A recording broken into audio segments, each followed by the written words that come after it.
Okay, so I decided to call this presentation Disclosure of Identity because Law of One really strongly emphasizes that everything is identity, all is one. If you ask the question, who am I? The answer is the universe. All is one, all is identity, it's you.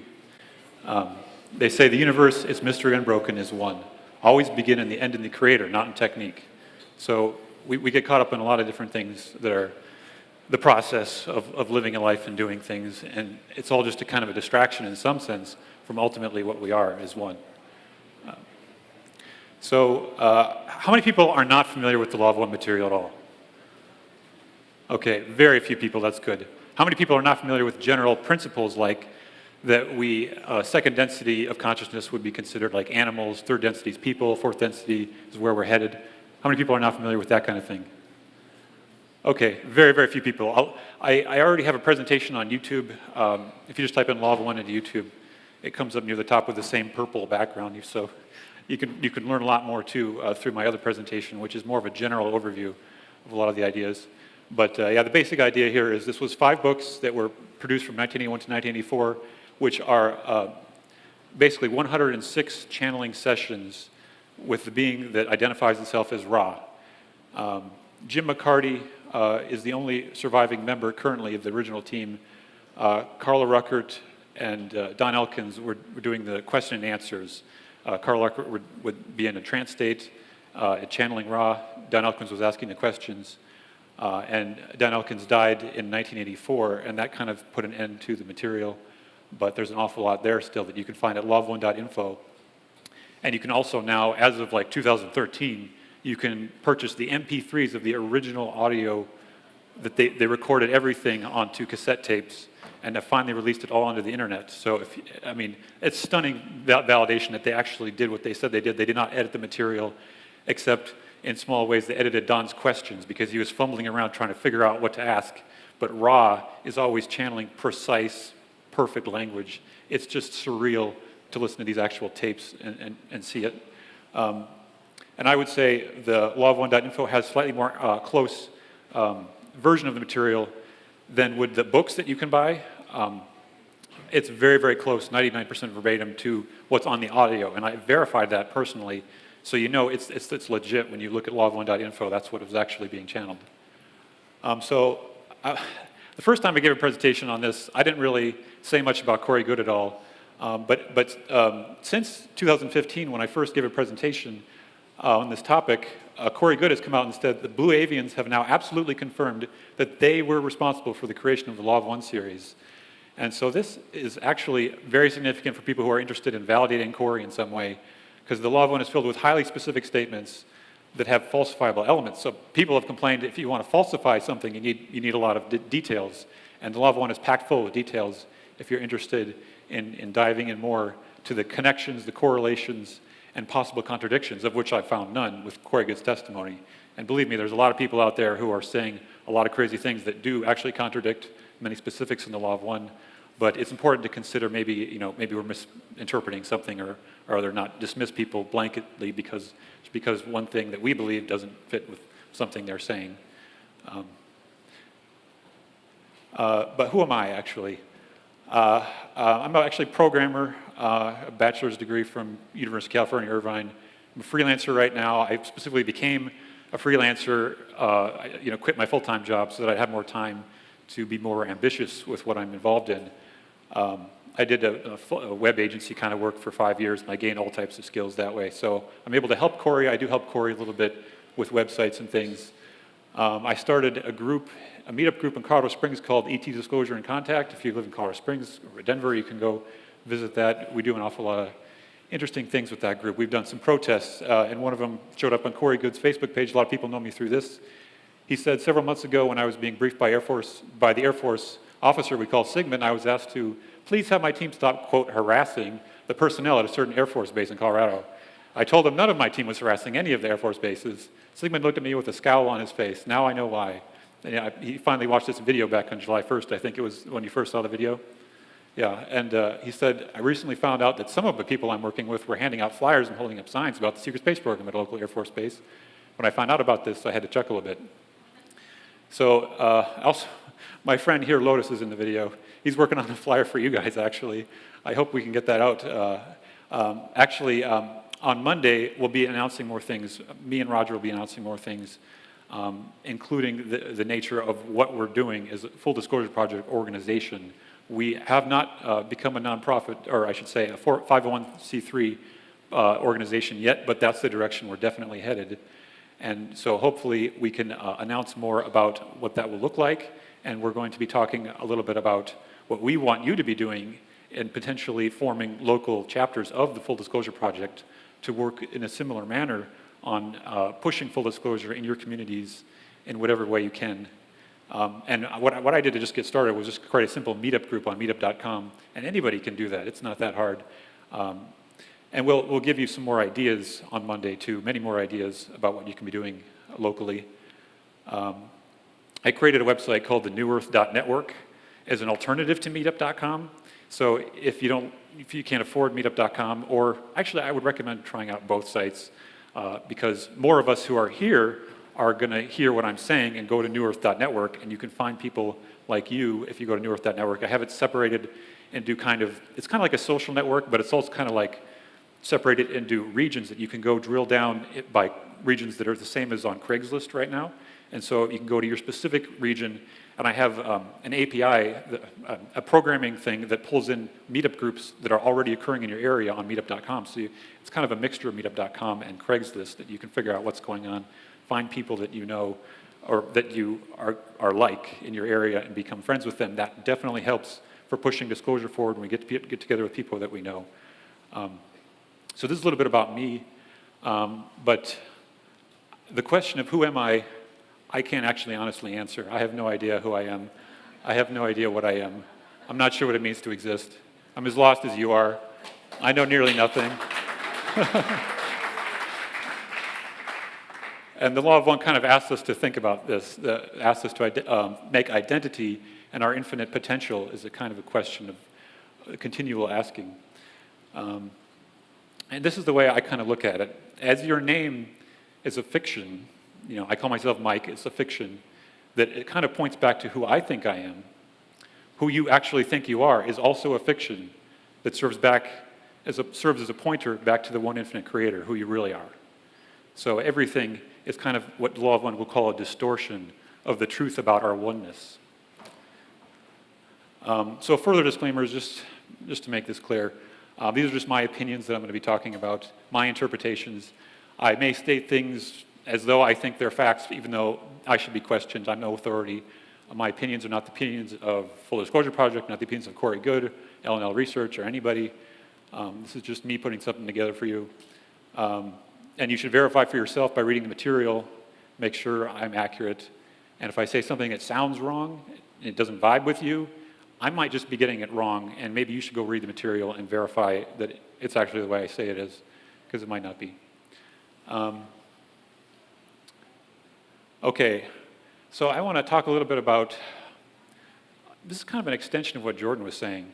So we have basics of disclosure that we know about, extraterrestrial presence, the numbers and variety of ETs, the technology that's been hidden, the science that's been hidden, the truth about our history, what's been hiding from us by human corruption.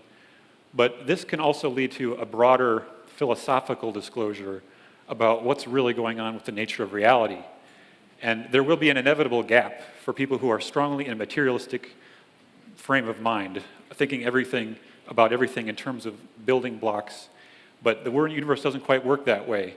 And a bigger disclosure becomes possible when people start recognizing that there is truth behind consciousness science, like psychic phenomenon.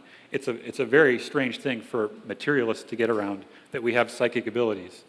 And we have to be kind of prepared to talk about the philosophy of how the universe really works, because a lot of people are going to be very confused and razzled by this. Also, scientific evidence of the possible spiritual purpose behind all of our progress. It's not just random chaos, even though it looks like it. There could actually be a meaning, a goal, and a purpose for everything we see happening. And that's something people are going to inevitably start to ask more about. And it's very important in some ways if people are becoming afraid of the possibility of something negative out there that they don't understand, fear of the unknown, fear of something that looks dark. If you can emphasize there appears to be a grand spiritual purpose to everything, that can really help alleviate people's concerns. Of course, it starts to sound religious, so you have to have some kind of scientific backing, but that's part of what disclosure is. It's part about the merging science and spirituality. And the Law of One is very, very helpful with that. I kind of think ET disclosure is kind of like a gateway drug. People are going to start asking a lot of questions. How much of our science fiction could actually be real? And what did religion specifically get right and wrong about the mysteries of the universe? What do the extraterrestrials themselves believe about spirituality and religion? This was a huge question for me when I first started researching. And what do the extraterrestrials actually want us to know? And do different extraterrestrial groups have different ideas, different messages about what they want us to know? What are the upper limits of our technology? If this crazy stuff is true, I mean, how far do we take it? Is time travel possible? And if time travel is possible, and we can go back into the past and help ourselves in the past and grow more in the past through having gone back, what does it even mean to progress if it's not a time-based thing? What is progression really about? And the Law of One obviously says things like, your higher self is you in your future, and you are already coming back in the past to help yourself out. And that's part of how we grow. It's not a linear thing. It's like an all-at-once event that's just looking in a linear way to help us learn lessons.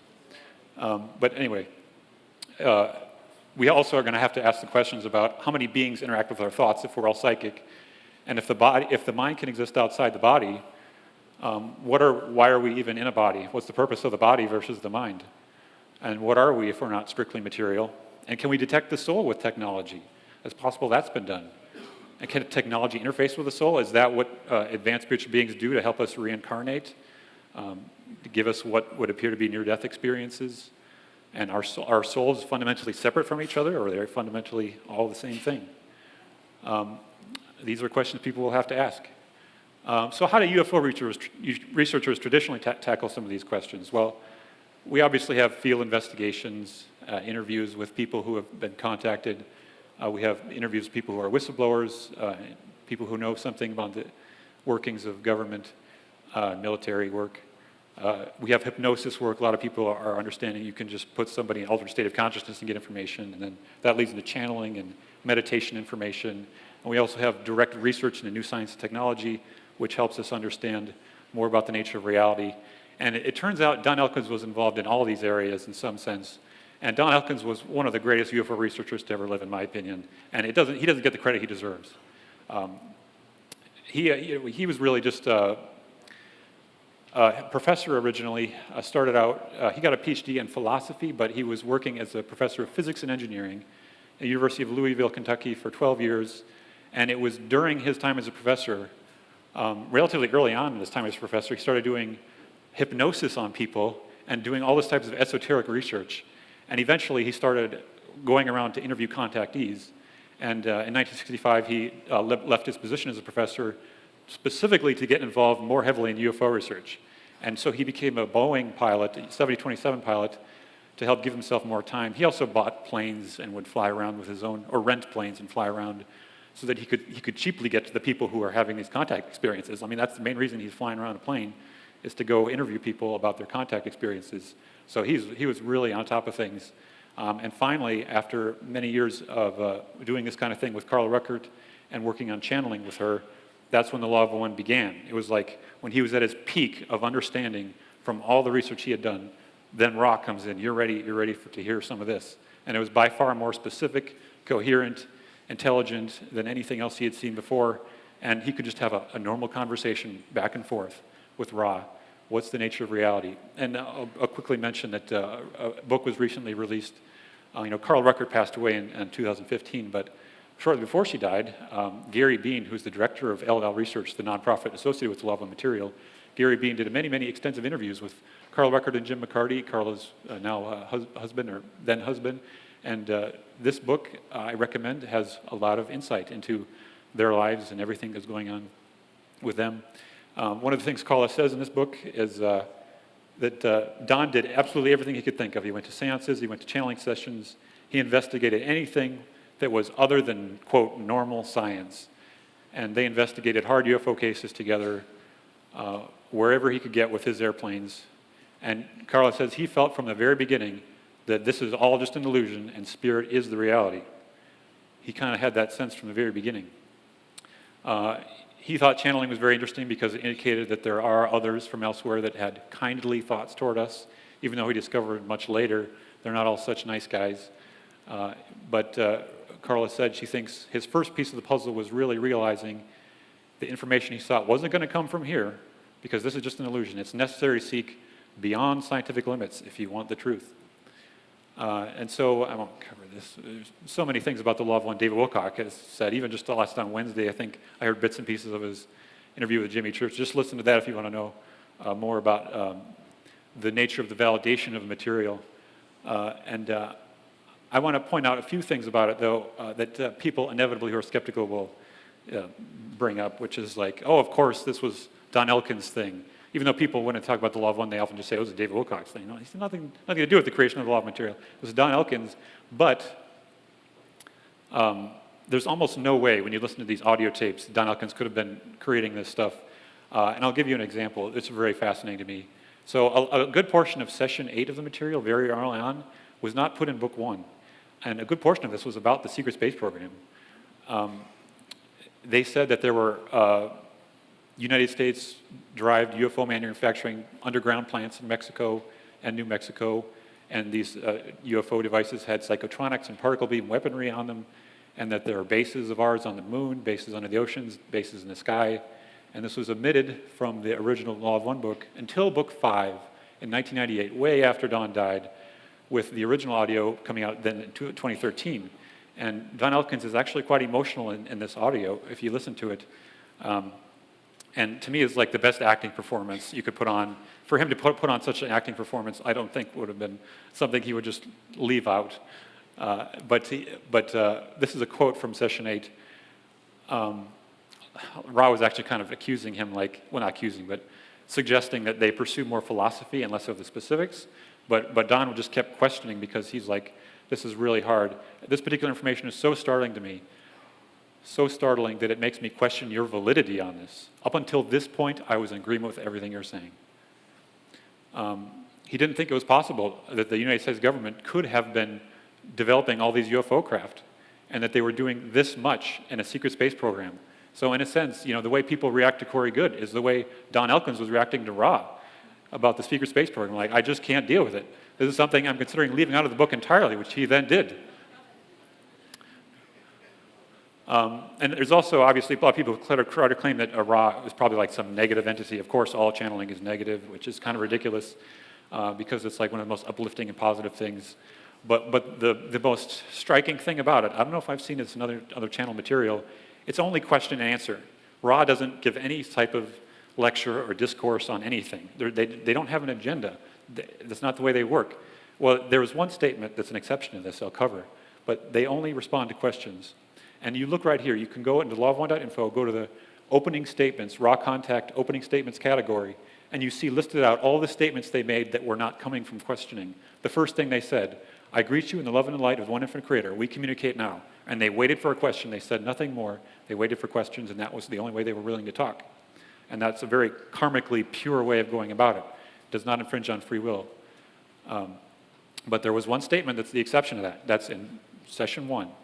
Question, or the answer 1. It was not an answer because there wasn't a question. They said in the opening statements that they're part of the Confederation of Planets in the service of the infinite creator, and they have only one important statement, All things, all of life, all of the creation is part of one original thought. And interestingly, they kind of gave an exercise right after that. They said, let us for a moment consider thought. What is it, my friends, to take thought? Took you then thought today? That's kind of a joke, I think. What thoughts did you think today? What thoughts were part of the original thought today? And how many of your thoughts did the creation abide? Was love contained and was service freely given? You are not part of a material universe. You are part of a thought. You are dancing in a ballroom in which there is no material. You are dancing thoughts. You move your body, your mind, and your spirit in somewhat eccentric patterns, for you have not completely grasped the concept that you're part of the original thought. There's a lot to unpack here, and I'll do that a little bit more, but I didn't put enough emphasis in my previous presentations on their most important statement, which I wanted to do today. So identity, seems to be what we are, as I mentioned before. They say all things are one, there's no polarity, no right or wrong, no disharmony, but only identity. And that one is love, light, light, love, the infinite creator. And they very often combine words like this, love, light, to show that they're kind of two sides of the same coin. Even though one might look more like love than light when you're showing love with somebody or turning on a light switch, it's all part of the same thing. It should be understood that any portion, no matter how small, of any density or illusory pattern contains, as in a holographic picture, the one creator, which is infinity. Thus, all begins and ends in mystery. This is another thing I want to point out today, is the strong emphasis on mystery, and that Ra doesn't even really know what's really going on at the fundamental roots of the universe, or I should say the multiverse. So I want to talk about everything today a little bit in terms of the central question of identity, but I'll cover a lot of different interesting things today. And I want to point out, I coincidentally came across this video earlier this year on YouTube. It's titled Talks on Sri Ramana Maharshi, narrated by David Gottman, on self-inquiry. And I realized after thinking about this and practicing some of Ramana Maharshi's teachings that it's kind of like the first statement in the Law of One. Self-inquiry is essentially what Ra is recommending for us in this initial exercise. But let me talk about Ramana Maharshi's version of self-inquiry.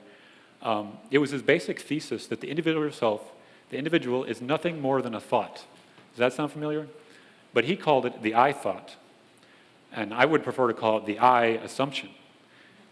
He said if one can break the connection between the I thought and the thoughts that it identifies with, all the stuff going on around us, then the I thought, or you could even say the ego, itself will subside and finally disappear. He recommended one should constantly or even relentlessly question oneself. Who am I? Where does this I come from? This is from a book by David Gottman. And I'll talk about this practice a little bit more here. I got to go back. There was a suggestion that we're often too lost in the objects of our experiences and not the subject of our experiences. We interpret things in terms of our ego, and we don't question the ego. We assume that we know who we are and what we are, and that's the reason for all the things that we're doing. But there's a suggestion, if you go back inward, and I'll always question, well, who is the I that is thinking these thoughts? And what is it that thinks your thoughts, and what is it that experiences your perceptions? What is it that's asking those questions? Ramana Maharshi suggests that the sense of ego is really a fiction, and it needs to be questioned. And all suffering stems from false assumptions about your personal identity. The false ego cannot survive under great scrutiny because it was never real, and it can never be ultimately pinned down as a separate self. You go inward and you continuously question, who am I? What is experiencing that thing? What is experiencing that thought? And if you can do that in meditation, you can totally eradicate the ego very quickly. In my opinion, if you properly ask and really drill into yourself and your false sense of self, which is, I agree with this, seems to be the root of suffering. Thanks. So in this sense, I would suggest looking for the questions is more important than looking for the answer. So let's look at what the questions were that Ra asked again. Let us for a moment consider thought. What is it, my friends, to take thought? Took you then thought today? What thoughts did you think today? How many times do we actually go back and look at our thoughts? It's very important to try meditating and thinking about what thoughts we thought. What thoughts were part of the original thought today? This is kind of trippy. They're asking us to kind of see if our thoughts came from something. Where did our thoughts actually come from? Did we originate them? Are they part of some other flow of consciousness that's streaming into us? Are these thoughts a distortion of something more pure? And how many of your thoughts did the creation abide? And this is asking us to look at everything as one thing, even our thoughts. And the next few questions are quite interesting. The next question is, was love contained? And I would say this is like a tip for the process of self-inquiry. Law of One talks a lot about love. They describe love as the second distortion where awareness is the first distortion, or they say the free will is the first distortion. So love is the primal energy that creates, they say it's the energy of an extremely higher order that may be seen to be an object rather than an activity by some, and worshipped as the creator even, instead of unity or oneness. But that it's this fundamental infinite energy that created everything. And I would suggest that looking for love in your thoughts is a way back to your true identity because of the fundamental primal nature of love. So focusing on love in your thoughts is a way of getting back to who you really are. So the most nearly centered and usable exercise they suggest for us, the most useful or usable exercise, is to recognize that the moment contains love. And that's the lesson of this illusion or density. This exercise they ask us to perform is to consciously seek that love and awareness and understanding at every moment that we can. And they also asked in the beginning, was service freely given in those thoughts? They talk a lot about chakras too. They call them energy centers. And they say, the heart center, you got red, orange, yellow. Yellow ray is we're often dealing with other people. We're stuck in our thoughts about ego and others. Sometimes if you're trying to manipulate people, that's a distortion, that's a blockage in your yellow. And they say in order to completely unblock yellow ray, you should love all which are in relationship to you with hope only of the other self's joy, peace, and comfort. This is to completely unblock yellow ray, which maybe none of us have done yet. But that's the trick. Hope only of the other self's joy, peace, and comfort. And they say the best way to achieve service to others is the constant attempt to seek to share the love of the Creator as it is known to the self without hesitation. Without hesitation. And this will look different for everybody in the specific third density illusions. But there's an added point here, which I'm guessing many people are thinking about, which is that, hey, if I'm giving free love all the time without limits, I could be trampled on. This is often criticized as not wise by others, and even discussed in the Law of One as not necessarily representing the path of wisdom, if we're always freely loving without any form of limits. But the principle of a metaphysical law, that the energy centers, the energy system of our body and our mind is flowing through our ability to unblock and freely, in a totally without hesitation manner, share love with the hope of other selves, joy, peace, and comfort. This is the metaphysical principle that allows us to actually grow spiritually and have a healthy energy flow. But they talked about Jesus quite a bit as an example of unbridled compassion. And this is somewhat controversial to go into the specifics of what they said here, but I want to explain it a little bit. The reason that they were talking about Jesus in some cases was because Carla Ruckert was close to death when she was doing some of these channeling sessions. She was really, really pushing herself, and something really weird was happening where she would lose a lot of her body weight. She was just losing weight constantly, and she was down to skin and bones at some points, and it was really hard for her to put on weight. She tried everything she could to put on weight, and something about giving over her body to this powerful entity to sort of use it to this perfect purpose was so draining that it was causing, or at least other health issues were becoming more pronounced. It wasn't creating health issues, it was accentuating pre-existing health conditions. But so they were asking her, do you really want to be a martyr? Do you really want to kill yourself? We'd prefer you be alive. You should think about this a little bit more. But Jesus was a martyr. When Jesus decided to return to Jerusalem for the holy days of its people, it turned from the work of mixing love and wisdom and embraced martyrdom, which they call the work of fourth density love, without wisdom, which they call the fifth density understanding. I shouldn't use the word understanding, I should just use the word wisdom, because they say this was the greatest amount of understanding possible. This was compassion extended to its fullest perfection, and you can observe the greatest amount of understanding exhibited by Jesus. He was indeed capable of the greatest amount of understanding, as he felt that and knew that the hour had come for that to be fulfilled, which was its incarnation. It was his purpose to do what he did, and he knew it. So they do distinguish between understanding and wisdom, which is a little bit confusing, but they also say, if you search for the word misnomer in Law of One, you see mostly the word understanding when they say, we apologize for this misnomer, because they're trying to emphasize, we don't really understand hardly anything in this illusion that we're in, and wisdom and understanding actually relatively are far beyond our grasp. We're dealing with words which are like guesses, compared to what they say we get in fourth and fifth density. But they say Carla was aware of certain overbalances toward love, even to martyrdom, and they say that this unbridled compassion does not have any fault, but they affirm its perfection, and it is an example of love which has served as a beacon to many. So it's a valid path to love others to the point of death. But for those who seek further, the consequences of martyrdom must be considered, for in martyrdom lies the end of opportunity. the density of the martyr, to offer love and light. Each entity must seek its deepest path, which is different for everybody.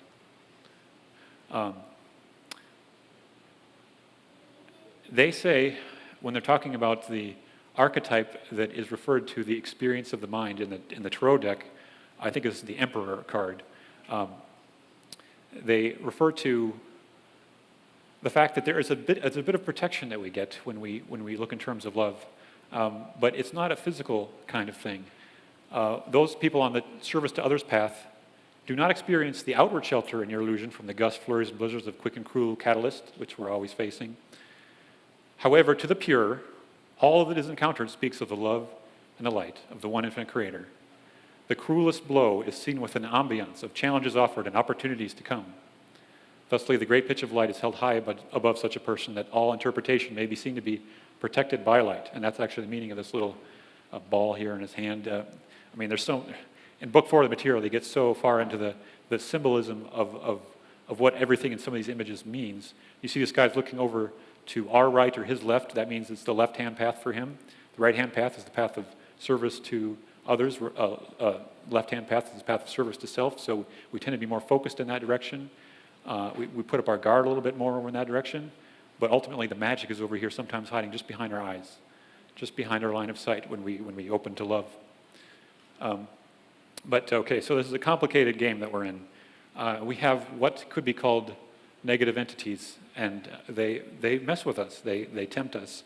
And this is something people don't like to talk about a little bit, but to get a balanced perspective, you have to be aware of the potential of a kind of adversary that's pushing you to grow.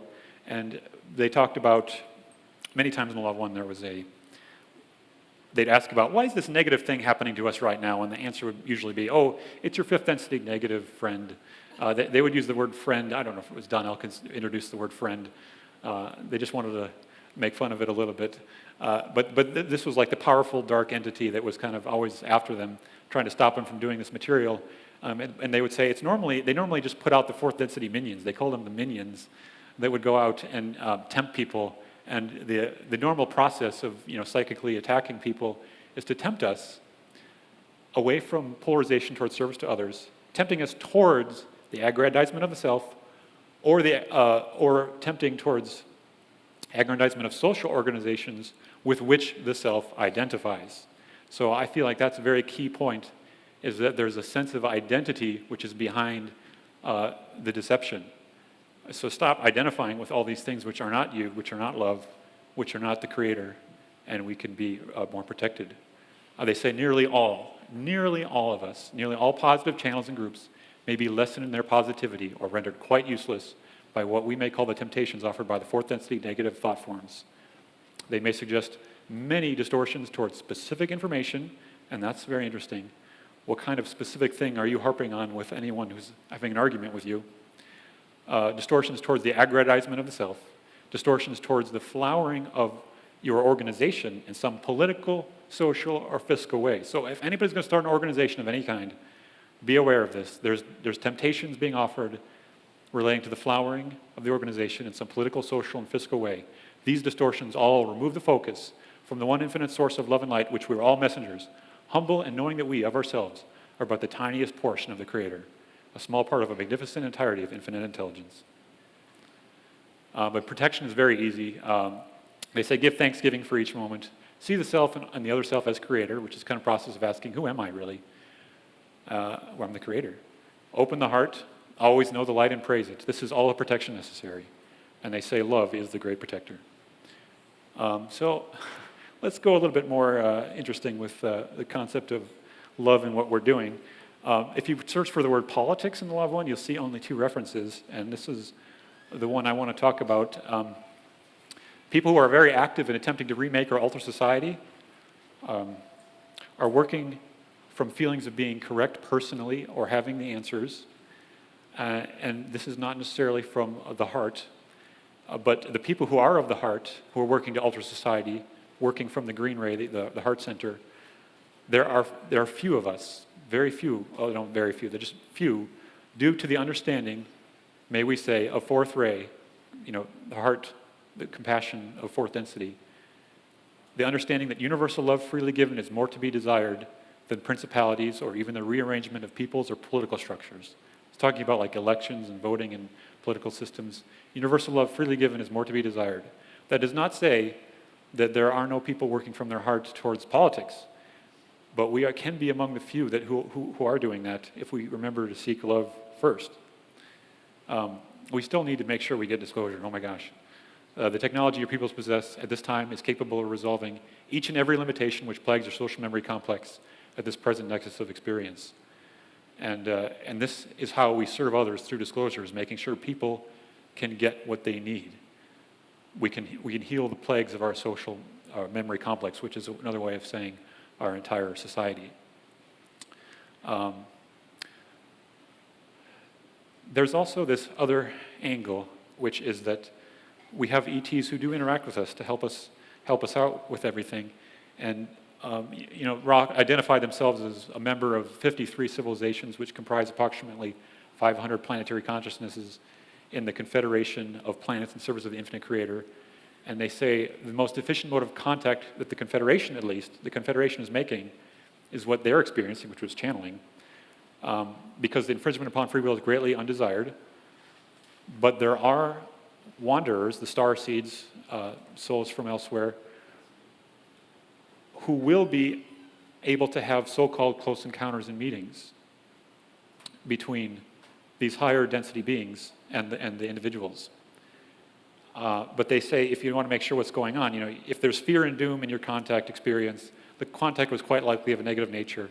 And if the result is hope, friendly feelings, and the awakening of a positive feeling of purposeful service to others, the marks of Confederation contact are evident. So obviously, if we're feeling good about the contact, that's a good sign. But as soon as fear and doom start to creep in, then question it. There's close encounters that they talk about. They gave us some examples. They gave an example of a guy named Morris. Something strange happened where some of his friends were negatively contacted by negative extraterrestrials, and that somehow gave some kind of permission for the positive ET that Morris was associated with to come in and give him an experience. And an inner voice alerted him to go by itself to another place away from his friends, and there an entity with a thought form shape, a being appeared, and this being appeared and gazed at him, thus awakening in Morris the desire to seek the truth of this occurrence and of the experiences of its incarnation in general. The feeling of being awakened or activated is the goal. The goal of this contact is the feeling of being awakened or activated. And this, the way we're actually activated depends on our subconscious expectations to a certain extent. If we're expecting more physical contact, we might get more physical contact. As a preparation for this, I went ahead and was like, I want to know actually how many people actually think like us, and I commissioned a survey. You can do this with Google surveys. I paid for 500 people to answer a survey. This is very, very scientific, statistical way that's been validated. And I'm confident in this kind of data is being accurate statistically. I asked the question to people, do you believe extraterrestrials are currently interacting with humanity? We got 10% yes, around 12% in the category, or I should say around 20% in the category, I'm not really sure. And then 40% no, 30% this is ridiculous. So we've got a lot of work to do here.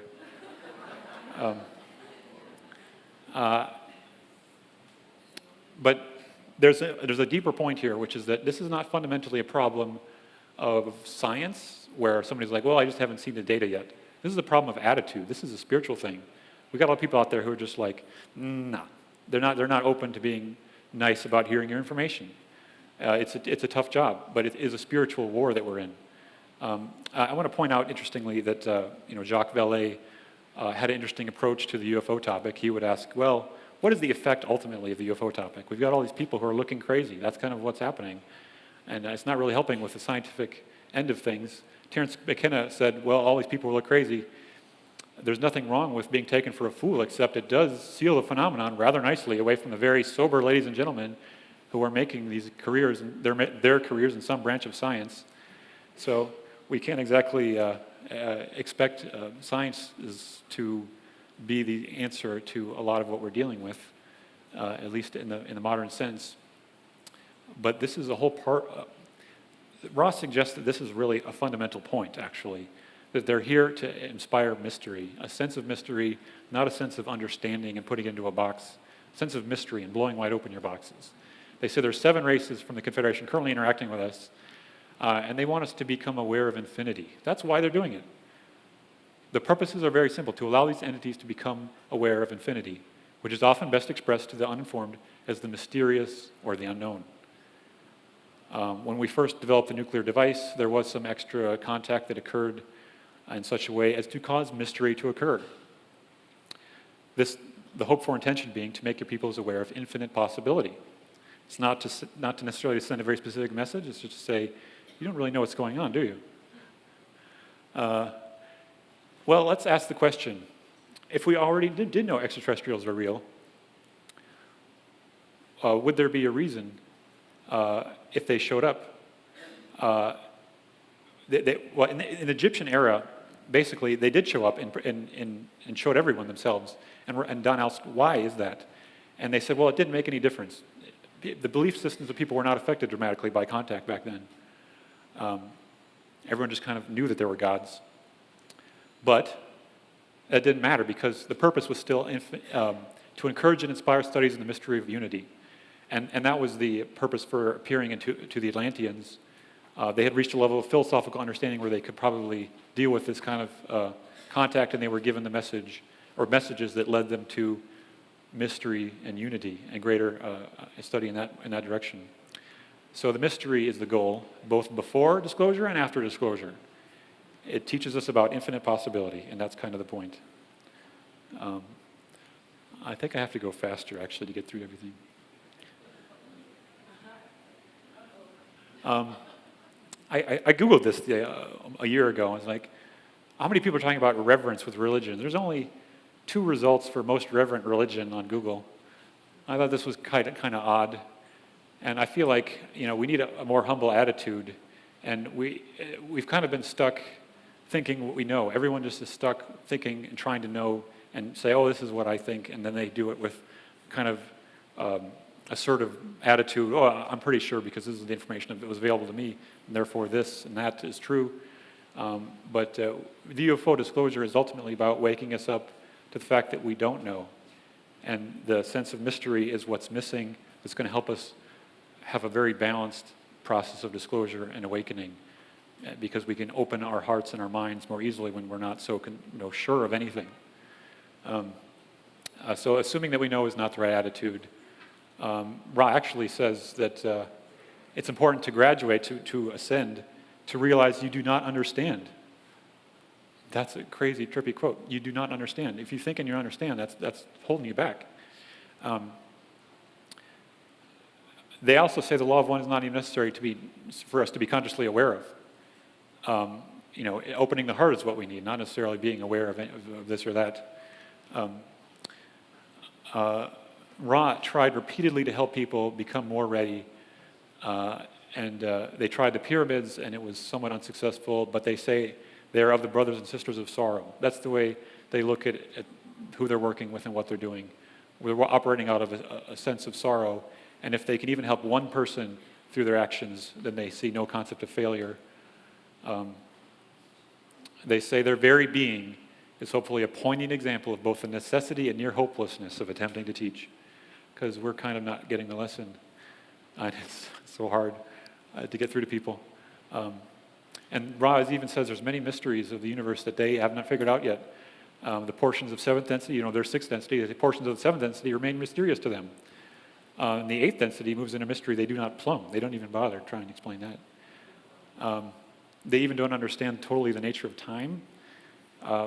They understand that ultimately there is no past or future. They say that the cycle of completion, there exists only the present. We still seek to learn this understanding. We hope to get to the point of no past or future, but existing in the all. Ra only assumes that there's infinite universes. They don't know for sure. We cannot speak from knowledge of all the creations. We know only that they are infinite.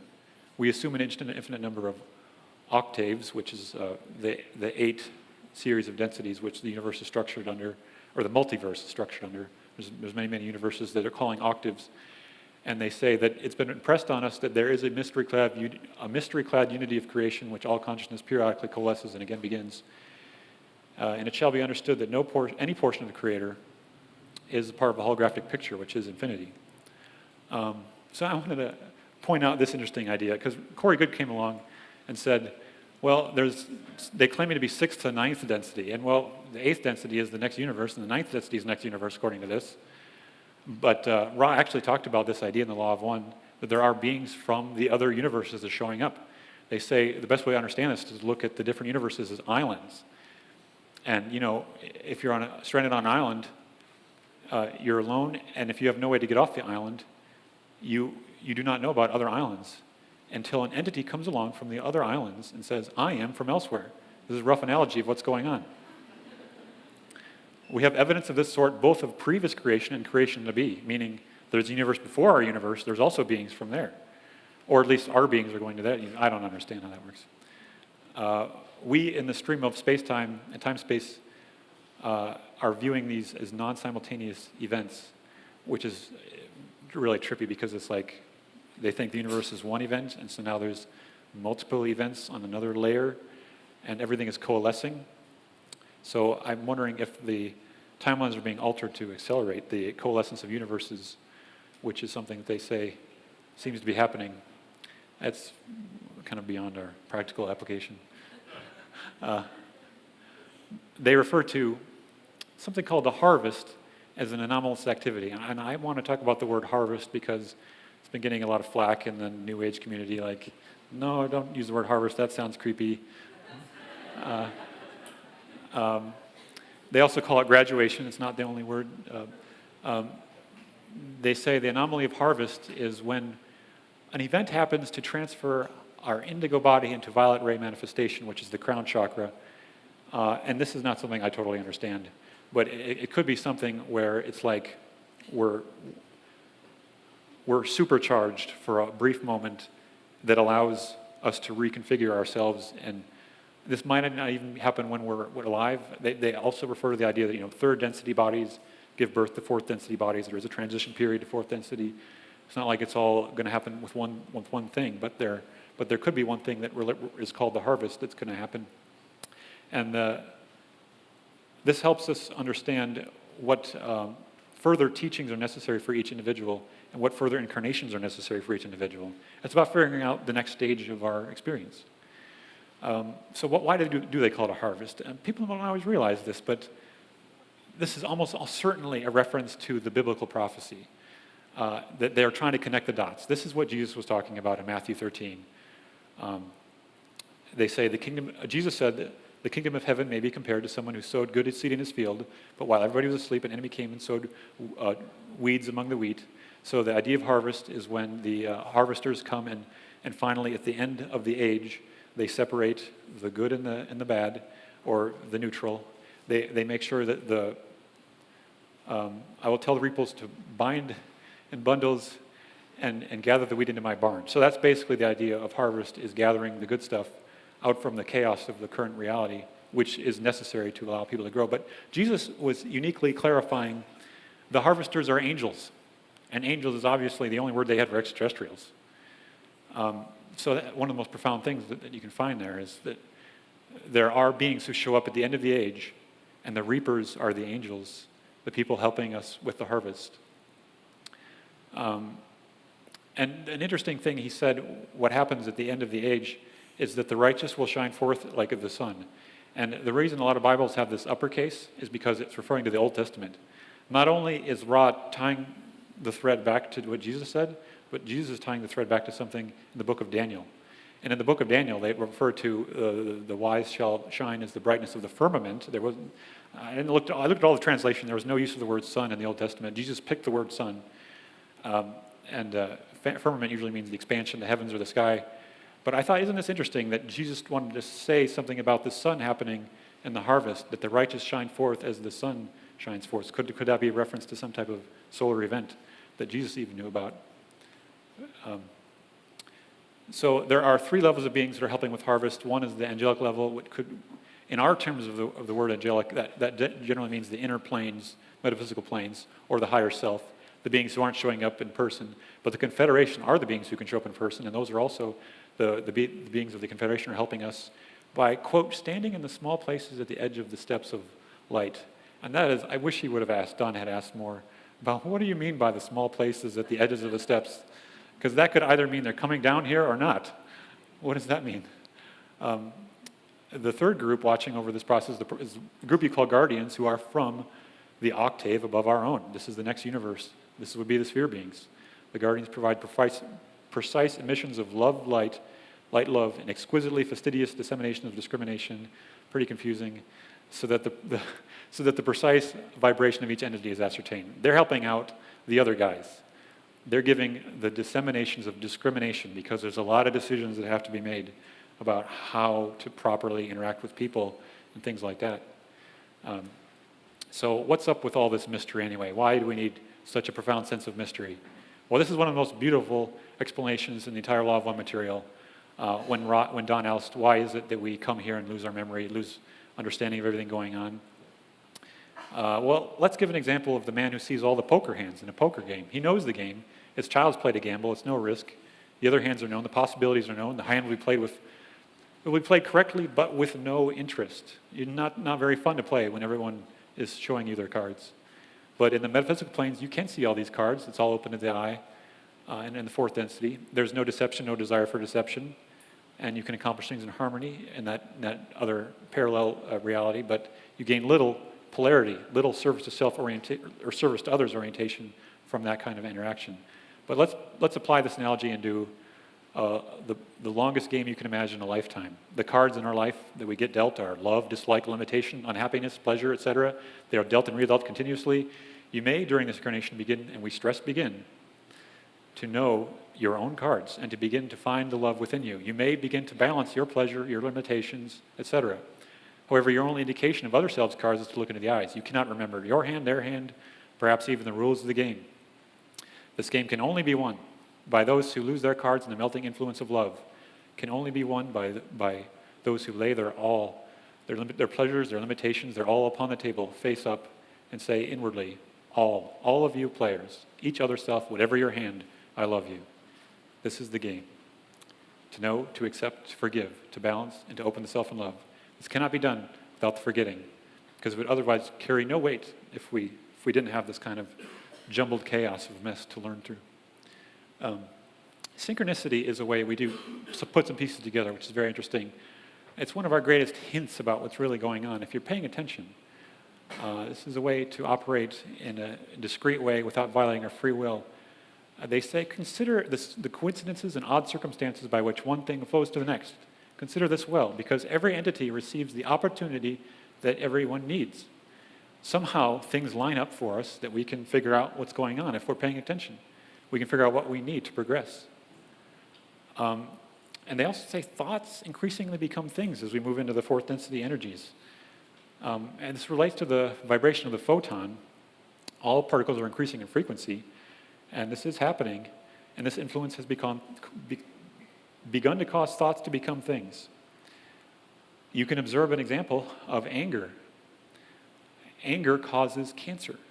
Anger results in the cells of the physical body going out of control. So if you're bottling up your anger, that's, they say very directly, is a cause of cancer. If not the cause of cancer, because everyone gets frustrated at some things. Synchronicity is much easier to explain when you understand that this is coming from thoughts, and it's not materialistic kind of thing. Because, I mean, it's really hard to explain some synchronicities. It's like it's just being thought into reality on some level that is way beyond determinism, materialism, that kind of thing. And they even say that our minds create realities when we're daydreaming. We can actually just, and they say this is a very large subject to talk about thoughts becoming things in other densities. If we have a contemplative general daydream, this may enter the infinity of possibility, probability complexes and occur elsewhere. So be careful what you daydream. If you're daydreaming something, it might actually happen. It might happen relating to you if your thoughts are more attracted and connected to you. But if it's just a random thing and it's no particular attachment to you, then it doesn't necessarily occur to you. It can occur elsewhere too, though. So, I mean, that right there, only if things came from thought would this make any sense. So this is strongly indicating that thoughts are the fundamental nature of reality And all physical material is just somehow a manifestation of some lower layer of mind. They refer to the unconscious mind as a journey too rich and exotic to describe. When they're talking about dreams, they say the nature of the unconscious is the nature of concept rather than word, and to penetrate the veiled portion of the mind may be likened unto the journey too rich and exotic to contemplate adequate describing thereof. So I put up a picture of Dr. Strange here because that movie did a pretty good job of explaining just how trippy things can actually be. Why am I talking about this? I wanted to talk about synchronicity a little bit more because of how it relates to the bigger picture of what's going on with disclosure. Carl Reckert specifically chose this image as the logo of the L&L Research Organization. This is Don Quixote, Sancho Panza, an illustration by Picasso, I believe, and this book, that came out recently called Tilting at Windmills. This is the most famous story. This is what attracted Carl to the Don Quixote story as a significant symbol. And the idea here, if you're not familiar, is that Don Quixote is this kind of wild, crazy fool who thinks he's a knight. He's got a lot of virtues in him, and he's interested in slaying the enemy. He sees a giant windmill, thinks it's a giant monster, and goes to fight the giant monster, which is ultimately an illusion. So this image here is rather significant, possibly even to Ra, because Ra may have guided Carla to say, this is an image we're okay putting on our material. This is the image that will represent everything about what you're doing, is tilting at windmills. And the fool archetype of Western literature is Don Quixote. He's the classic image of the fool. And this connects to the Tarot, which was also discussed in Law of One extensively. And I'm going to talk about that a little bit more. Make sure I'm good on time. Okay. Carl Reckert, by the way, died on April 1st, April's Fool's Day. And Dave Wilcock wrote a good article shortly after that talking about all the connections between the Fool archetype, Carl Reckert, and himself. The Fool archetype is totally embodied by Don Quixote, and it's totally represented in the ancient Tarot. Carl Reckert chose this as the logo, and Don Quixote, well, you get the idea. Let's move ahead. This is a connection I made. How many people remember this guy from the video of the Disclosure Project May 9, 2001 conference? Does anyone remember this guy? Very few people remember this guy. John Cipher. This guy played Don Quixote on Broadway in the original 1965 performance of Man of La Mancha, which is kind of like the modern revamp of the Don Quixote story. And this is the guy who came out in Stephen Greer's big unveil of the Disclosure Project. This guy comes out singing from the musical. And I'm thinking, what are you doing singing a song if you're trying to give credibility to the UFO topic? But he's singing from words of Don Quixote, to dream the impossible dream, to fight the unbeatable foe, to bear with unbearable sorrow, to run where the brave do not go. And then he says, Stephen Greer is running pell-mell where the brave do not go. He's saying Stephen Greer is the real Don Quixote in this situation. And I thought this was pretty funny because it's basically tying the thread to the most significant, one of the most significant disclosure events, and saying this is ultimately about tilting at windmills too. And also another interesting thing about this guy, John Cipher, is he actually was married to Carol Rosin, which is like Greer's main ET false flag witness. He's still married to this woman who Stephen Greer constantly talks about. I thought that was a funny connection. When he says Stephen Greer is running pell-mell, I didn't even look at the word pell-mell. It means to run in a confused rush or disorderly manner. So if you're looking at this from another context, you're thinking this guy's making fun of Stephen Greer. He's running around in a confused manner to get to disclosure. But this is quite profound to me that this Don Quixote archetype was so significantly represented by the introduction of the Disclosure Project to the world. And then, of course, we have David Wilcock connecting very strongly to the Don Quixote archetype, as he talked about in that blog article I just mentioned, titled The Graduation of Carl Reckert, something like that. David Wilcock, obviously there's a strong connection between him and Edgar Cayce, and Edgar Cayce prophesied his own return in some sense, that he would come back in 1998, and coincidentally David Wilcock came up to Edgar Cayce's organization, the Association for Research and Enlightenment, the ARE, in 1998, and he said, hey, there seems to be all these connections, or other people are noticing connections too. The astrology is amazing. If you haven't, I mean, obviously, if you're skeptical about this, the astrology is a way of statistically analyzing. It's not just like a facial comparison. It's something you can actually dig into with numbers. So the ARE coincidentally was putting on the Man of La Mancha musical in 1998. I think it's the only time they did that. The same musical that John Cipher was the very first, he was the understudy for the very first Don Quixote, and he eventually went on to play Don Quixote on Broadway. So that musical, the ARE, Edgar Casey organization, was putting it on for multiple showings, and they gave David Wilcock a job selling candy bars. And this was David Wilcock's big unveiling to the community as Edgar Casey, as he's doing the job of the lowliest job. And he said that as I went through showing after showing of Don Quixote, I was feeling increasingly disrespected and denigrated. Cutting and humiliating statements were being made. They're making David Wilcock into a literal fool while they're putting on the Fool Archetype performance, and they're not seeing any connection, like I'm trying to imply right here. So I've got a thread going here. So it seemed like there's some kind of great unveiling with Stephen Greer, David Wilcock. Do we have anything with Corey Goode that's quite interesting? And I discovered something I'd like to share. I first heard about the Blue Avians, maybe some of you did, on February 25th, 2015, when David Wilcock was on Coast to Coast with George Norrie. In the last 30 minutes, for the very first time, David Wilcock announced the appearance of giant spheres, the quarantines being enforced around the solar system, and the Blue Avians. He basically gave the fundamentals of Corey's testimony February 25th, 2015. It blew my mind when I first heard it. And it's pretty trippy to first hear that. But coincidentally, this was also on my mind. 3 days prior, on Sunday, the 87th Academy Awards occurred, 3 days prior to Dave Wilcock announcing this, when Birdman won Best Picture. And this one also the original screenplay Oscar and the directing Oscar for a man named Alejandro Iñárritu. And let's talk about this movie Birdman for a little bit, because I think this is kind of something profound synchronicity worth looking at. You've got this guy, the main character, being followed around by a blue bird that only he can see, talking to him. He's got a golden triangle on his head. And the director himself, Alejandro Iñárritu, was saying, I see this guy as a Don Quixote. This whole, the structure of this film is built around the story of Don Quixote in some ways. And the reviewers independently made this statement too. Reviewers independently compared this film to the Man of La Mancha, or to the Don Quixote story. And this guy also does apparently paranormal things in the movie. It's not even really talked about in the movie. It's just kind of like hinted at. You see these paranormal things happening, and then he's back to normal life.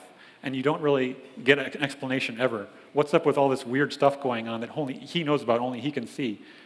And the ending is a tease. I won't go into that. The play within a play, which is inside of this, is also part of one of the Don Quixote stories, and the Man of La Mancha musical is a play within a play idea, the idea of levels of reality, and the play that he's putting on inside of and the story of the movie is this guy's putting on, he used to be Birdman as a superhero, and now he's actually trying to gain respect and really be respected and put on a Broadway musical. He's putting on something called What We Talk About When We Talk About Love. So he's trying to get across this message of love by being this valiant hero of a different type. The central theme of this movie is very much interwoven layers of reality. This is a trip. You can't watch this movie only once. You have to watch more than once to pick up on some of this. The funny thing is that even the actor here, Michael Keaton himself, played Batman, and that was part of the joke, is that he's going through the same thing in real life that this character is going through in the movie, and then this character in the movie is putting on a performance where he's playing another character going through the same kind of thing. And so it's like we're forced with this movie to think about, okay, are we actually in this movie too? And so many things about this movie I could talk about. But yeah, another funny thing is that he's not considered a real actor because of association with comic book. He's not credible. He's associated with this comic book thing. I thought that was a funny synchronicity too. But yeah, when Roger asked me to put up this website, comicdisclosure.com, for the comic book, he told me to put in this phrase, that whistleblowers are like the modern era superheroes. So immediately I made this connection to the movie. Oh my gosh. So we're connecting Knights, and the reviewers of the Birdman movie made the connection between Knights in the old story, Don Quixote, superheroes in the present, the way we are so into superhero films. And now Roger's made the connection to whistleblowers. It's like it's all tilting at windmills. And also, I saw a UFO right after first watching Birdman in 2014, so I knew there'd be some kind of significance I didn't totally understand at the time. And of course, in this movie, we've got the producer character, exactly like Sancho Panza, exactly like Roger.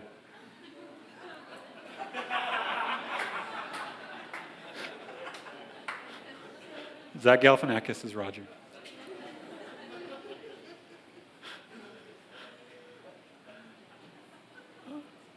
But another point of this that we should point out, Ra is super, super sensitive about revealing themselves in any very direct way. They're teasing us with synchronicities like this. Because when they actually appear to people in person, we discovered that for each word we could utter as a physical, being to people, there were 30 impressions we gave by our very being, which confused these entities we had come to serve. So they had to remove themselves, and they had to spend much time attempting to understand how best to serve those to whom they had originally offered themselves in love and light. So it's complicated. They couldn't immediately figure out, how can we get through a message? We can't just directly show up because people get so confused. But they also call the Fool Archetype their great breakthrough. Ra was said to have originally evolved in Venus billions of years ago, and they used the tarot extensively in their own form, symbols, and the one thing that they didn't have in their original development of the tarot was the Fool Archetype, card 0 or card 22, which they also call, in the material, they call it the choice. They say this is the unifying archetype that they didn't previously give proper attention to, but this is very important for efficiently using in order to promote evolution, to understand this guy here is blindfolded, and he's kind of able to go either way he wants without having the sensations affecting his decision. It's something within him that's just choosing. That's the idea of the choice, choosing without something else making you make that thing happen. It's totally free will.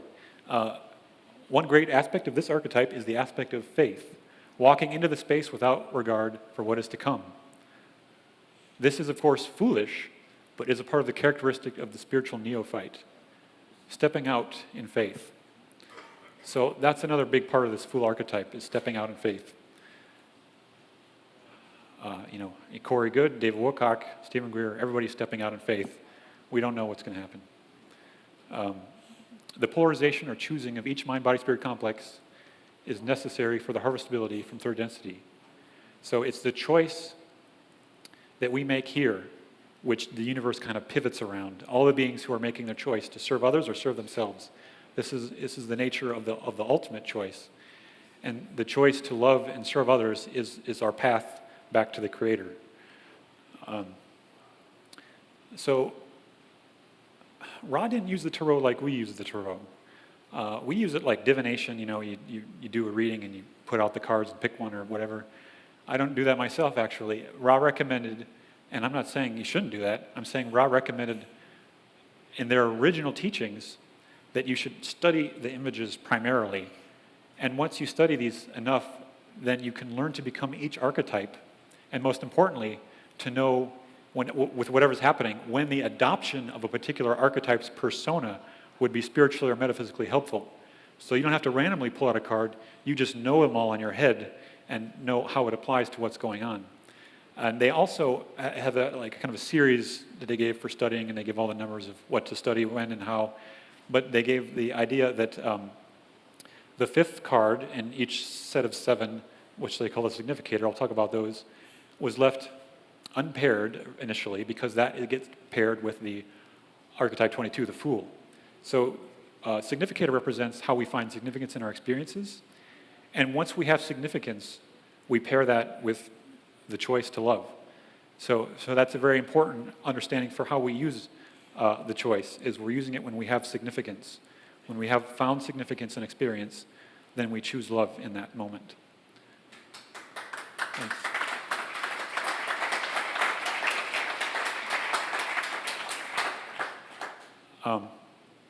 The 7 series of 7, maybe people can study this on their own. They call them the matrix, potentiator, catalyst, experience, significator, transformation, great way. So, there's 7 times 3, body, 7, mind, 7, spirit, 7. And the matrix is kind of like the fundamental foundation of what we go through. Consciousness of the matrix of the mind is called consciousness. The potentiator of the mind is called unconsciousness. It's reaching out beyond just empty consciousness towards something deeper about the nature of reality. Catalyst is everything that leads to experience. So you guys are kind of a catalyst right now for me. My experience is the actual thing we understand more directly, but everything that's leading to an experience is the catalyst. So I think that's clear enough. The significator is what comes after experience. Always recognize that experiences can just sit there and not mean anything until we find significance. And in the same way that every catalyst, everything that happens around us, I'm not necessarily feeling the feel of my tennis shoes right now. That's a catalyst I'm not necessarily experiencing. But once I experience something, then I have the opportunity to look for significance. And the significance is what we pair with the choice to lead towards transformation, which is a cause result of the choice. And we can look at the images to understand these better. I won't have time to go into the images. This is a massive teaching in the book 4 of the material.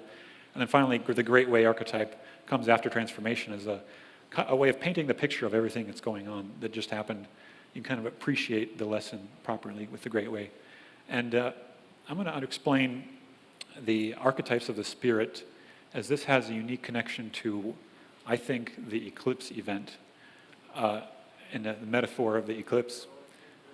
So duality is essentially a fundamental foundation of all of our spiritual evolution. They say that the matrix of the spirit is the devil because having darkness as the foundation allows the light to be apparent. So the deepest darkness exists at the start and of the role of the spirit, and then the potentiator of the spirit is seen as the lightning-struck tower, which is a sudden awakening. And they say the fructifying influence of the light upon the great darkness of the spirit is very often not as apparent as the darkness itself, but it's the light that we're looking for.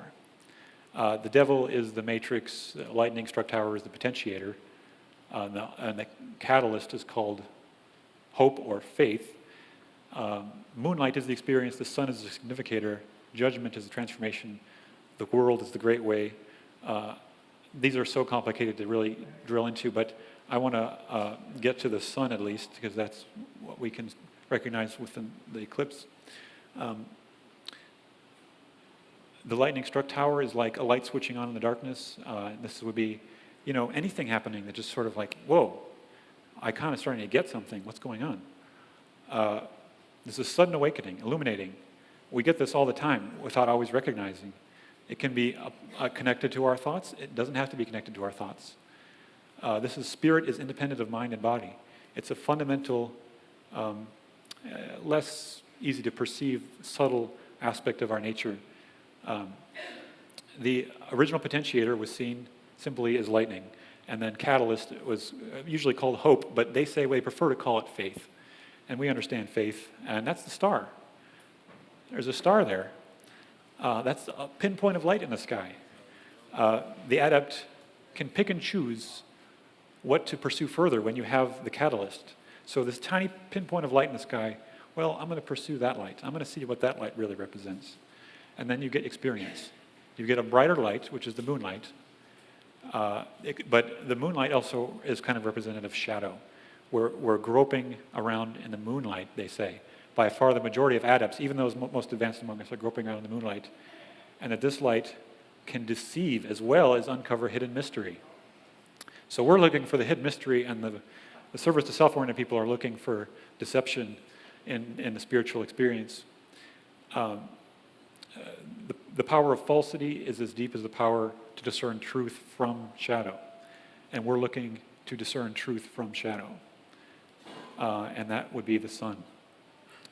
The sun would be that entity which either radiates or absorbs the love and light of one infinite creator, radiates to others. So they say, few there are which are successful in grasping the light of the sun. And that means that there's a lot more we can be doing to recognize our inner light. Difficulty knowing how to best explain this, but contemplating the difference between the star, the moon, the sun, tells us a lot about our true nature, the true nature of spirit. Because what is the sun? It's this giant, glowing, seemingly with infinite energy, incredible thing that powers all life. And this is the fundamental nature of the spirit. This is where we find the significance of the moonlight that was the experience. You know, the moon is just reflecting the sun's light. All of us are reflecting the light of the Creator. Well, what is the source of that light then? It's worth meditating on. They say, obviously, you want to pair the significator archetype with the fool, the choice, which is the choice to love and serve others. So when you have that brilliant light that you're recognizing, remember, that's what it's about. So what would Eclipse be teaching us? It's the alignment of the moon and the sun. The experience is coming to the significance of the experience.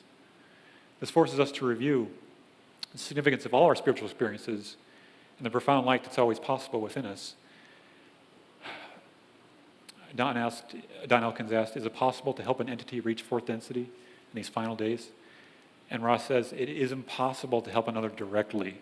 It's only possible to make catalyst available in whatever form, the most important form being the radiation of realization of oneness with the Creator. We cannot offer shortcuts to enlightenment. Enlightenment is of the moment and opening to intelligent infinity. Can only be accomplished by the self, for the self. Another self cannot teach, learn enlightenment, but only teach, learn information, inspiration, a sharing of love, a sharing of mystery, a sharing of the unknown that makes the other self reach out and begin the seeking process that ends in a moment. But who can know when an entity will open the gate to the present? Open the gate to the present. And one other idea I want to throw in there is that acceptance of self is extremely critical to get to this point.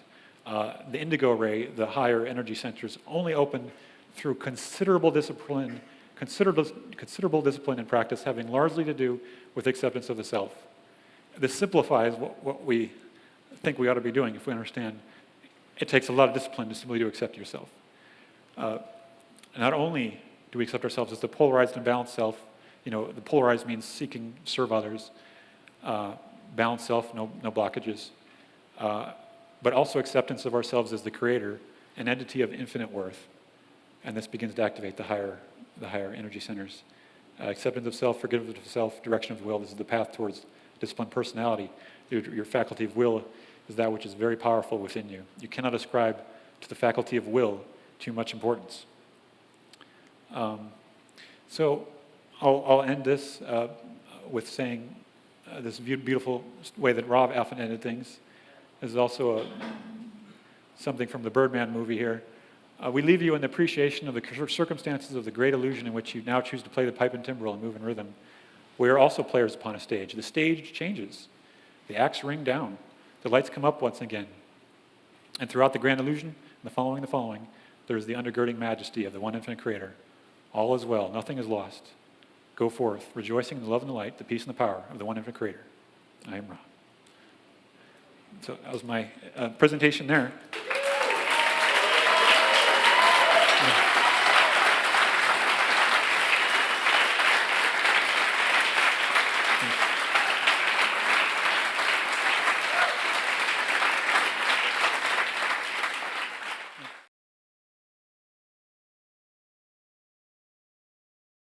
For there to be love and light. They call those the different distortions are basically what they call the foundation of the original identity, the original thought. The original thought was essentially free will, which extended into love, which extended into light, which extended into the galaxies. So the original thought is the thought that out of love we should create light, something like that. I consider most thought not true or distorted or creating. Yeah, they call everything a distortion out of everything's a distortion out of that original thought. Yeah, right. And then it's created as some temporary appearance that doesn't have a fundamental solid material reality. Exactly. Okay. Yeah. Well, yeah.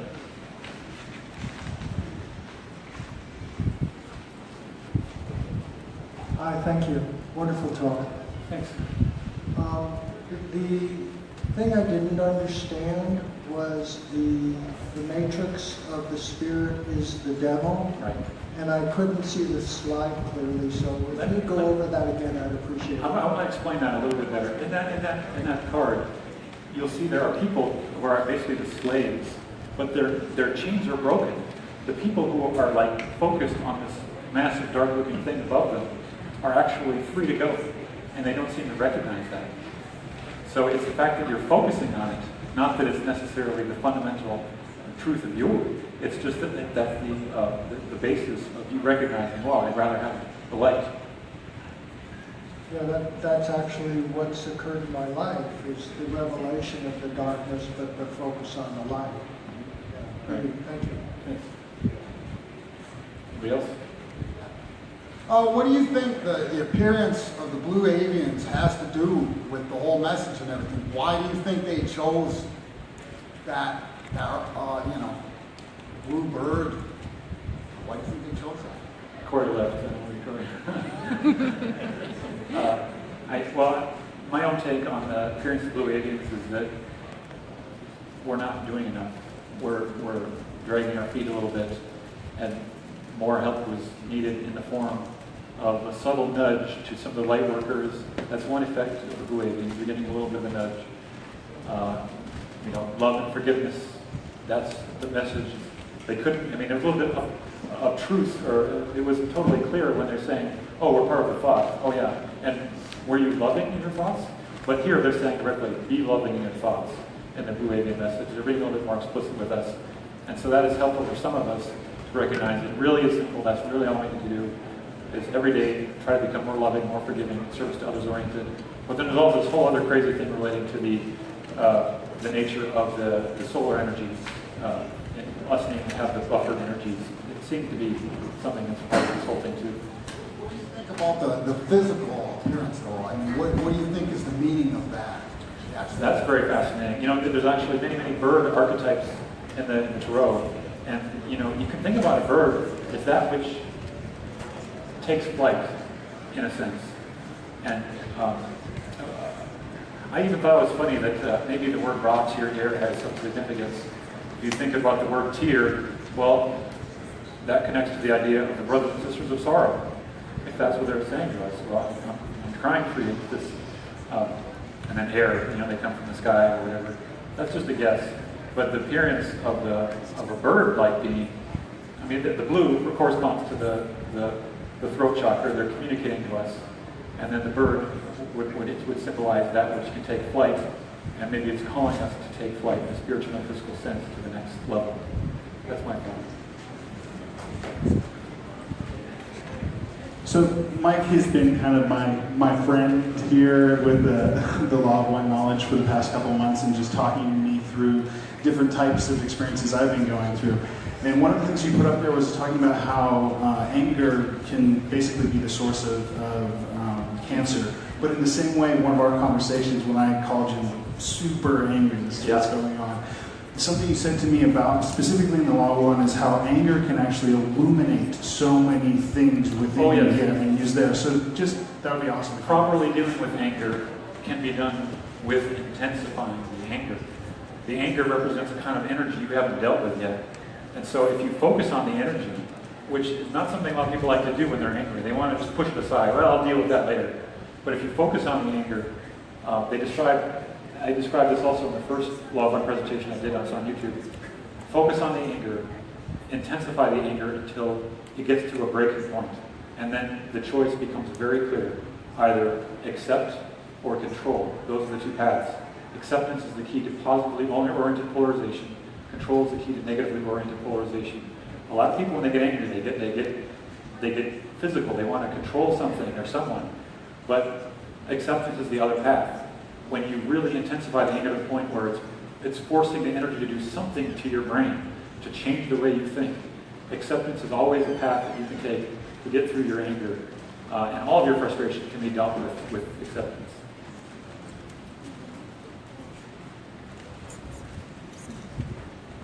I'm apparently vertically challenged.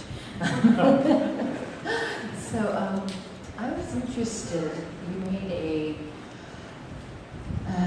a statement that said that the left-hand path is the path of selfishness. Service to self in Selfish. the imagery that they were using. And I'm an initiate of Srividya, Padacharya, and we're of the left-hand path. I mean, And everyone yet has their own our- symbols. It doesn't yeah, matter if it's, okay. it's the same or not. It could be a different symbol for a different. Where did you get this definition? The book 4 of the material describes the left and right side of the card is representing the different paths we can take. Really, they don't refer to it left and right as so much. They refer to it service to self, service to others. So if you're talking about service to others, we're talking about in those cards, what we'd be looking at is the left side, or what they call the right-hand path, which is confusing because the character is looking forward. It's our right, their left. So there's some confusion there too. Yep. Hi. Hi. First of all, thank you. And it's brilliant, and you have a brilliant mind, and I really appreciate it. But there's a kind of a paradox that's perplexing me. And that is, if I got you right, you said that according to the law of one, understanding is not what's going to make us harvestable. And to be harvestable is really what this is. Yeah, I probably didn't phrase that totally well. But see, Ra was being asked about, is it necessary for a person to understand the law of one in order to progress? They said, no, it's actually important for you not to understand or think that you understand. So it's like this idea that because we get so caught up with illusions in our belief system, when we think we understand, we probably don't. And that's the basic idea. I can't say for sure that I'm interpreting it properly when I say understanding is not in any sense an applicable term. But when they use the term understanding, they're saying we pardon this misnomer because they're saying, well, it's a word that you use, but we like to use it differently. That understanding is something much, much deeper than you guys currently are able to possess with your limited.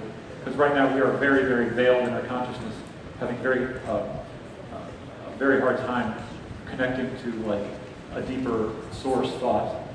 I think that's what they're saying. Understanding represents like a gnosis, a knowing of that which is the true primal truth. What I'm asking you, and it's kind of like a frame question for me for the whole next 4 days. I mean, the whole format here is experts get up on the stage, Yeah. and they Try to teach you. they teach and give us understanding so we get clarity. But it's all probably distortion, and we're all probably in this Right. game of understanding. Yeah. And We can make fun of ourselves in some ways. well, and it sounds like a game, and kind of what I'm wondering is there's opportunity cost here. Instead of Right. your brilliant exposition, what could we be doing that is not playing the game of trying to understand, Right. but something else that makes us harvestable into the fourth dimension? This is so important. Go within. Everyone's out here looking outside of themselves for the truth in somebody like me. Just go within. That's all you need to do.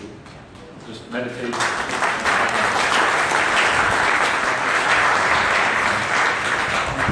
So I get that. Just to push it a little further, over the next 4 days, is there a structure, is there a format to help us collectively go within? Exactly. Yeah. So that's what this guy's helping me with right here. We're going to make a lot of announcements on Monday about specifics that we want to encourage people to be involved in for the full disclosure movement. And this will be an attempt to, put our heart into it more. And how do we come together as a community? There's many, many ideas. And I'm encouraging people to start meetup groups, meetup.com. I created a website, newearth.network, for people to connect and get working on more things together. Meditation groups are also great. There's a lot more power when groups of people of like mind get together. And certainly that's what we're going to do on Monday. Thanks.